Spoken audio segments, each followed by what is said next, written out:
Early Censuses, Part 2. I want to show you how to use some of the early census records. And I've tried to put this together. It's kind of, it was challenging. Let's just put it that way. And I hope I can get across to you kind of what I do when I'm researching and how to use some of these early censuses. So I have Sarah Southwell, and I've just had a roadblock on her for years. And recently somebody added her parents. Let's go over here to the latest changes because I took them off. It was this William Southwell and Sarah Green. And so I put in there Sarah's son Ambrose 1870 census. There is no tick marks that shows that either parent was born foreign. So we know that Sarah was not born foreign. These both, let me see if I can pull this up. See, this person was born in England, and this person was born in, it doesn't have that, but this one shows that he was born in England, and they had some sources for England, that Sarah Southwell was born in England. But I have found some other records that show us that Sarah was born here in the United States. So I have taken those parents off. Now let me go back to Sarah Southwell. So I have looked and looked at every record I could find to find a Sarah Southwell, and just could not find anything. Let me quickly show you on her records.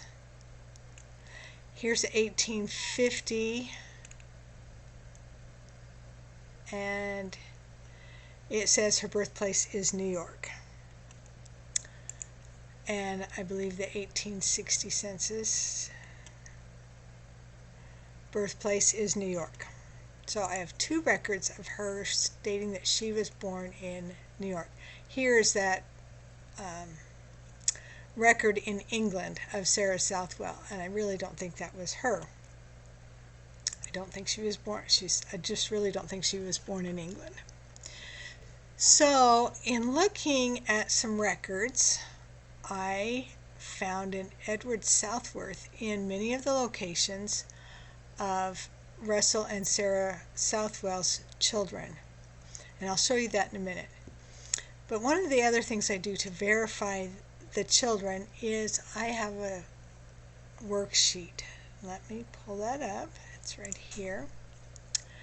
And this is for 1820. I've only done one example.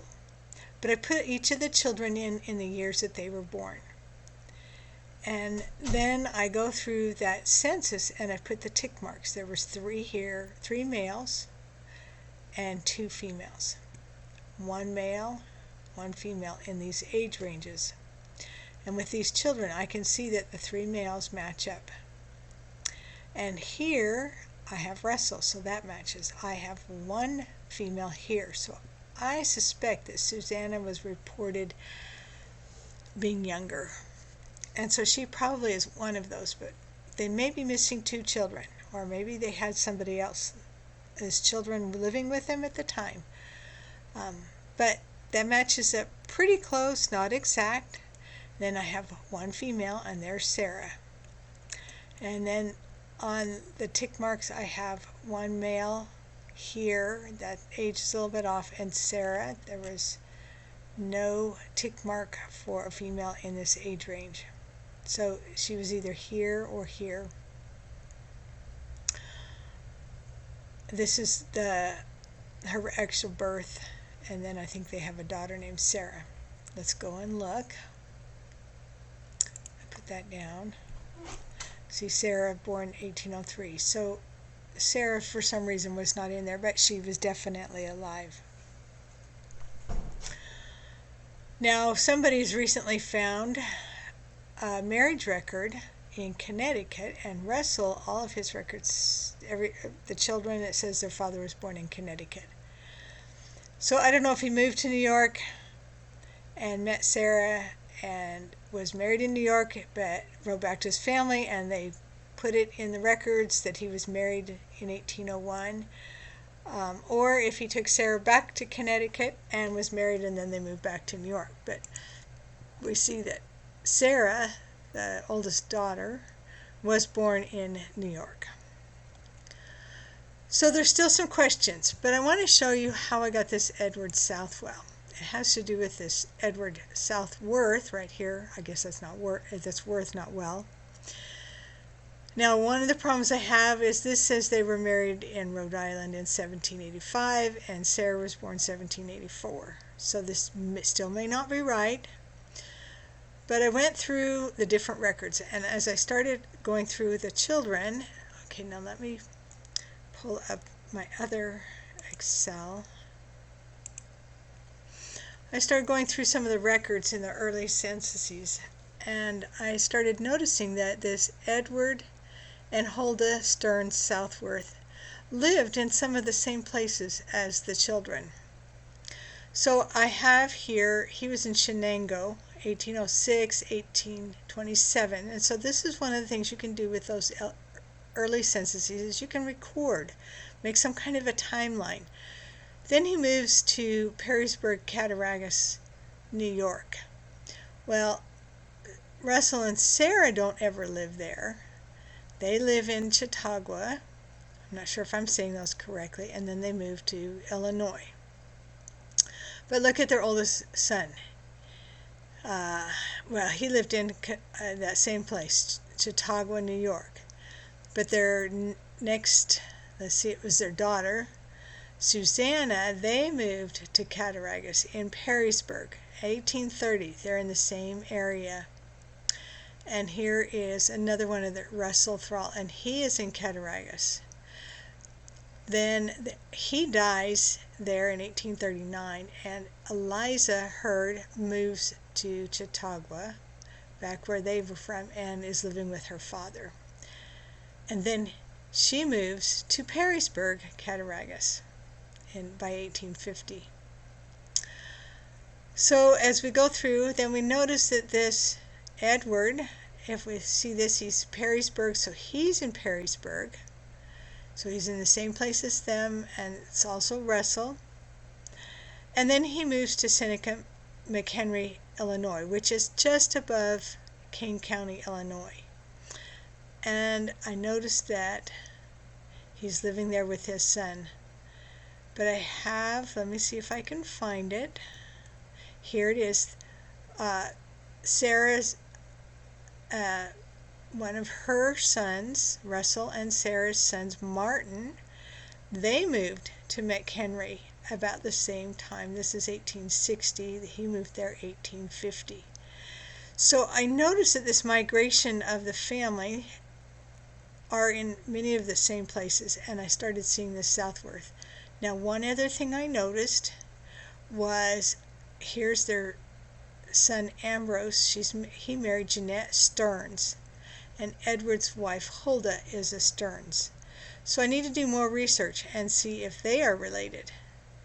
And many times families intermarry some of the same families, cousins or brothers and sisters. And so I started thinking, well, is it possible, look at that name, Southwell versus Southworth. If it was not written clearly, it's very easy that TH could have been taken as two L's. I don't have an original record showing their name, but I have a feeling that it's probably Southworth and not Southwell, because there's every record I've ever looked at, I've not found a Southwell, but I did start finding quite a bit of Southworths in the same areas.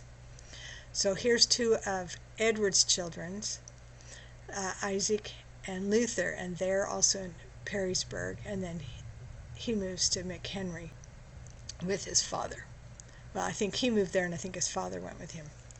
So I just wanted to show you how you can use a mixture of those early records, just the location itself, and then using that chart, again, these with the tick marks, you can kind of verify that you've got the right families.